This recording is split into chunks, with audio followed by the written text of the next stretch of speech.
ఉంటాయండి. ఒక 15, 20 ఆవులు ఉంటాయి. 15, 20 ఆవులు ఉన్నాయి. స్టిల్ ఇంకా ఉన్నాయి సార్? ఉన్నాయి ఉన్నాయి ఉన్నాయి ఉన్నాయి ఉన్నాయి ఓ సో వాటిని పర్యవేక్షించడానికి మళ్ళీ మనుషులు ఉంటారు. ఉన్నారు. చాలా చెప్తారు వాటి గురించి ఆయన. ఒక రోజు అయితే 5 hours కూర్చున్నాం. ఒక రోజున ఆయన ఇద్దరమే ఎన్నో విషయాలు చెప్పారు. ఇక ఇప్పుడు యువకులు ముఖ్యంగా అంటే సమస్య ఏంటంటే ఆయనతో మేము మాట్లాడింది, యువకులు గ్రామాల్లో లేరండి, నగరాలకు వచ్చేస్తున్నారు, పట్టణాలకు వచ్చేస్తున్నారు. రేపు ఇంత జనాభాకి భోజన అవసరాలు తీర్చాల్సింది నెక్స్ట్ తరం గురించి మనం ఆలోచన చేయాలి. అవును. దీని మీద వరిని ఆంధ్రప్రదేశ్లో ఎక్కువ పండిస్తున్నాం మనం. వరిలో నిజానికి డబ్బులు లేవు, భూతాపం తప్ప. భూతాపం ఒకటి బాగా పెరుగుద్ది, ఎథిలిన్ గ్యాస్ రిలీజ్ అవుద్ది, ఇది చాలా ప్రమాదకరం. ఇంత స్టాండింగ్ వాటర్ పెడతారు వరిలో, ఎప్పుడు కోత కోసేంత వరకు ఇంత నీరు ఉంటుంది. వరిలో 25,000 నుంచి 30,000 రూపాయలకు మించి ఎవ్వరు సంపాదించలేరు.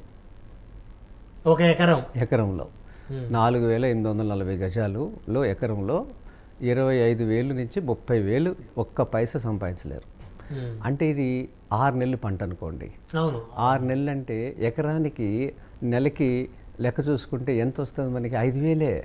అవును. అంటే ఆ రైతు ఆయన పొలంలో కూలీ పని చేసుకున్నా కూడా ఇంతకన్నా ఎక్కువ డబ్బులు వస్తాయి. ఖచ్చితంగా నెలకే 15,000 దాకా వస్తాయి కదా. రోజుకి 500 రూపాయలు. అంటే 3 ఎకరాలు చేసే రైతు ఎవరైతే ఉన్నారో బయటకు వెళ్ళి పని చేయకుండా వాళ్ళ పొలంలో పని చేసుకుంటున్నాడు, కూలి పని. ఈ 15,000 3 ఎకరాలు ఉన్న రైతు అయితే, ఇంకా తక్కువైతే ఇంకా చెప్పక్కర్లా. సో ఈ విధంగా ఉన్న చోట నేను ఎకరంలో 3 లక్షలు చూపిస్తాననేది ఆయనకు మాట ఇచ్చాను. ఎకరంలో 3 లక్షలు, 30,000 వచ్చే చోట 3 లక్షలు అనేది నేను చేసి చూపిస్తాను. పంట వరి తప్ప అన్ని పంటలు దాంట్లో ఉంటాయి సార్. మరి వరి తప్ప అన్ని పంటలు అంటే మరి వరి కూడా ఉండాలి కదా. రైట్ అండి. 2 రాష్ట్రాల్లో అవసరానికి మించి వరి పండిస్తున్నాము. ఓకే. ఇది చాలా ప్రమాదకరం. అంటే ఇంకొక కల్చర్ మనకు తెలియట్లేదు అగ్రికల్చర్. ఎగ్జాక్ట్లీ. దీంట్లో మనం ఏంటంటే అదే పద్ధతిలో ప్రాజెక్టులు తీసుకొచ్చి మనం భూముల్ని గ్రావిటీ ద్వారా, గురుత్వాకర్షణ ద్వారా నీళ్ళని కాలువల ద్వారా, ప్రాజెక్టుల ద్వారా తీసుకొచ్చేసి చెలలో నింపేస్తున్నాం. వరికి ఉన్న గుణం ఏంటంటే నీటిలో కూడా బతుకుద్ది మొక్క. అవును. అంతేగా నీరు అడగదు అది. నీరు 6 తడిలో కూడా సేద్యం చేయొచ్చు, పొట్ట మీద ఉన్నప్పుడు తడి పెడతాం ఎక్కువ. ఇలా చేస్తే మీకు నీరు, ఇప్పుడు వాడే నీరులో 10% నీరుతో మనం పంటలు పండించవచ్చు.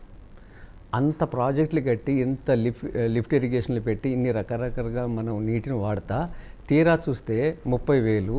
మళ్ళీ వీటికి కల్లాలు లేవు, ఊర్లో నూర్చడానికి కల్లాలు లేవు. విత్తనం పండించిన తర్వాత దాన్ని నూర్చడానికి కళ్ళం ఉండాలి, ఎండబెట్టుకుంటే చోటు ఉండాలి. ఈ నేషనల్ హైవే మీద పక్కన రాసులుగా పోసేస్తారు, మీరు చూస్తూ ఉంటే రోడ్ల మీద పోసేస్తారు. వర్షం వస్తే రాత్రంతా మళ్ళీ దాన్ని కప్పుకొని ఇన్ని బాధలు పడి 25,000, 30,000 అంటే 5,000 రూపాయలు నెలకు వస్తుంది పాపం. ఈ ప్లేస్లో మనం ఏదైతే భోజనం చేస్తున్నామో ప్లేట్లో వరి అన్నం ఒకటే పెట్టిందా అమ్మ? లేదు కదా. దాంతోపాటు కూరగాయలు పెట్టింది, ఆకుకూరలు పెట్టింది, పప్పు పెట్టింది, నూనె గింజలు పెట్టింది, ఇవన్నీ ఉన్నాయి కదా. ఇవన్నీ కూడా మనం ఈ పొలంలోనే పండించవచ్చు. దీన్ని 5 లేయర్ మోడల్ అంటారు. పాలేకర్ గారు దాంట్లో ఇది గొప్ప ఆవిష్కరణ. అడవిలో ఒకే రకం చెట్లు లేదు కదా. అడవిలో అన్ని రకాల చెట్లు ఉన్నాయి కదా. అంటే గడ్డి పరక నుంచి మహావృక్షం వరకు, సమస్తం, చీమ నుంచి ఏనుగు వరకు, కీటకం నుంచి పక్షి వరకు, ఇవన్నీ కలిసి సహజీవనం చేస్తున్నాయి కదా. అడవిలో ఎక్కడ ఇరిగేషన్ ప్రాజెక్ట్ లేదు, ఎక్కడ డ్రిప్ ఇరిగేషన్ లేదు, ఫెర్టిలైజర్స్ లేవు, పెస్టిసైడ్స్ లేవు, తెగుళ్ళు లేవు. ఏ ఆకుకి కూడా తెగుళ్ళు ఉండదు అడవిలో. మరి ఎరువు కూడా ఉండదు కదా సార్, ఎట్లా పెరుగుతుంది పంట? కరెక్ట్. దీంట్లో ఏంటంటే ఫస్ట్ ఏంటంటే రాలిన ఆకులు ఏవైతే ఉన్నాయో, రాలిన ఆకులు వాతావరణంలోనే మహాసాగరం ఉంది. వాతావరణంలోనే మహాసాగరం ఉంది. ఈ రాలిన ఆకులు ఏవైతే ఉందో వాతావరణంలో ఉన్న తేమని గ్రహిస్తాయి. ఇప్పుడు మీరు చూడండి, ఒక గచ్చు మీద వరిగడ్డి వేయండి, ఎండుగడ్డి, రాత్రికి పొద్దున్నే దాన్ని తీయండి, తెల్లజామున 4, 5, 6ంటికి తీయంగానే కింద ఒకటి ఉంటుంది, అక్కడ తేమ ఉంటుంది. మీరు గడ్డిని అక్కడ పెడితే తెల్లారి తీయంగానే తేమ వస్తుంది. ఆ తేమ ఎక్కడి నుంచి వచ్చింది? అంటే ఈ గడ్డి కుళ్ళి తేమ వస్తుంది సార్. వాతావరణంలోనే సముద్రం ఉంది, ఉమ్. గాలిలోనే సముద్రం ఉంది, అది గ్రహిస్తుంది అన్నమాట. ఓకే. మంచు రూపంలో మనకు కనిపించదు, అది సూక్ష్మంగా ఉంటుంది. అది అడవి అంతా అలాగే బతుకుద్ది. ఆ తేమని గ్రహించుకుంటే మొక్కలు, ఈ సృష్టిలో ఏ మొక్క కూడా నీళ్లు తాగవు. ఉమ్. నీళ్లు మనం తాగినట్టు చెట్లు నీళ్లు తాగవు, తేమ కావాలంతే. ఆ తేమ నిలిపి తగ్గిన రాలిన ఆకులు ఒక ఆకు మీద రాలి లోపల పడ్డ వర్షం, మంచు, గాలిలో ఉన్న తేమను గ్రహించి ఎప్పుడూ కూడా హ్యూమస్ ఉంటుంది అక్కడ. ఉమ్. ఆ తేమతోనే మొక్కలన్నీ బతుకుతాయి. తర్వాత 100లో 75% మొక్కలు నైట్రోజన్ ఫిక్సేషన్ చేసే మొక్కలు ఉంటాయి. ఇది నేచర్ అలా డిజైన్ జరిగింది. ఉమ్. అంటే దీనికి ఒకదానికి ఒకటి సహజీవనం పట్టుకుంటాకి మన అన్నంలో మనకి పప్పు ఎలా కావాలో అలాగే ఆ ప్రోటీన్స్ని ఇవన్నీ నైట్రోజన్ ఇవ్వటానికి మొక్కలు ఉన్నాయి. అలా ఒకటి సృష్టిలో కలిసి బతుకుతున్నాయి. పక్షులు వేసిన రెట్టలు, జంతువులు వదిలిన మలమూత్రాలు, ఇవన్నీ కూడా దాన్ని డికంపోజ్ చేస్తాయి. చేసి ఈ అడవి అనేది అది సహజంగా బతుకుద్ది. ఎవరి మీద ఆధారపడలేదు అడవి ఎప్పుడు. అడవి మీద మనం ఆధారపడ్డాం కానీ అడవి మన మీద ఎప్పుడు ఆధారపడలా.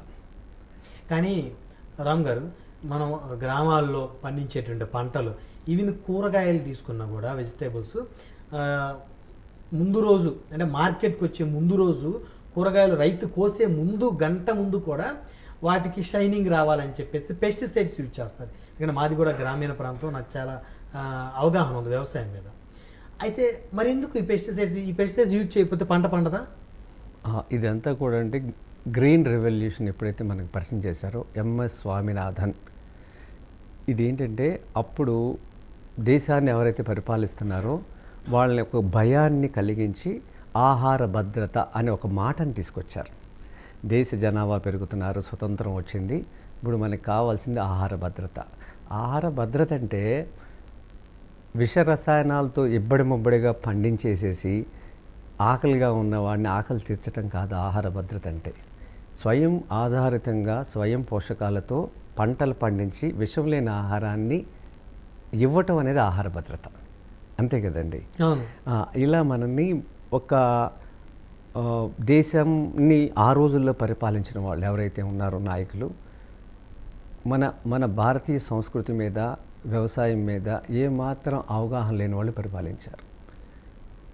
అలా వాళ్ళు చెప్పినట్టు ఈ విధానాలన్నీ గ్రీన్ రెవల్యూషను, వైట్ రెవల్యూషను తీసుకొచ్చి ఎంఎస్ స్వామినాథన్ కురియన్ ఈ దేశాన్ని సర్వనాశనం చేశారు. సర్వనాశనం అంటే ప్రతి ఇంట్లో వాళ్ళ ఈ క్యాన్సర్ పేషెంట్లు, డయాబెటిక్, ఇన్ని రకాల సమస్యలకి, ఇన్ని రకాల మందులకి, కర్మాగారాలకి, కార్పొరేట్ హాస్పిటల్కి కారణం వాళ్ళిద్దరే. మన దేశీ విత్తనాలని, దేశీ వంగడాలని, దేశీ ఆవుని అన్నీ సర్వనాశనం చేశారు. ఈ క్రమంలో మనం గ్రీన్ రెవల్యూషన్ పరిచయం చేసిన తర్వాత ఒక మాట మీకు చెప్తాను. ఒక వంగడాన్ని తయారు చేస్తారు సైంటిస్టులు, ప్రతి సంవత్సరం కొత్త వంగడం తయారు చేస్తారు. మీరు చూస్తే ఉంటారు. అంటే పాతయని చెడ్డయనేగా. ప్రతిసారి ఎందుకు తయారు చేయాలి విత్తనాన్ని, హైబ్రిడ్ విత్తనాన్ని? దేశీ విత్తనాలను సంకరం చేసి, ఇంప్రూవ్ చేసి, దాని నుంచి మళ్ళీ హైబ్రిడ్ తయారు చేసి అధిక ఉత్పత్తి కోసం ఇవన్నీ తయారు చేశారు. మరి ఈ 75 ఏళ్ళు మన సుదీర్ఘమైన ప్రయాణంలో భారతదేశం అనాదిగా వ్యవసాయం మీద ఆధారపడిన దేశం. అలాగే 80% ప్రజలు కూడా వ్యవసాయం మీద ఆధారపడిన దేశం. భూమి కూడా అలాగే 80% వ్యవసాయం మీద ఉంది. ఈ 75 ఏళ్ళు అధిక దిగుబడి అనే దాంట్లో తీసుకొచ్చారు కదా. అవును, అధిక దిగుబడిని తీసుకొచ్చి ఈ 75 ఏళ్ళు అధిక దిగుబడి చేసి ఉంటే మరి ధనవంతులు ఎవరై ఉండాలి ఈ భారతదేశంలో? అధిక దిగుబడి వచ్చిన రైతే కదా. ఖచ్చితంగా సార్. ఒక్క రైతుని చూపించండి అధిక దిగుబడి వస్తే, అధిక ధనవంతుడైన రైతును ఒకళ్ళు చూపించండి భారతదేశంలో. రసాయనాలతో పండించిన రైతు అధిక దిగుబడి వచ్చిందంటే అమ్ముకుంటే అధిక డబ్బులు రావాలిగా ఆయన దగ్గర. రావాలి. మరి అధిక ధనవంతుని ఒకళ్ళు చూపించండి.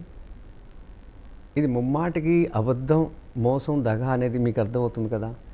రెండోది, ఇలా జరిగి ఉంటే మరి వలసలు ఎందుకు వచ్చారు రైతులు? ఇంత డబ్బులు ఉన్నప్పుడు వలసలు ఎందుకు రావాలి? ప్రతి వృత్తి వాళ్ళు కొనసాగిస్తున్నారు.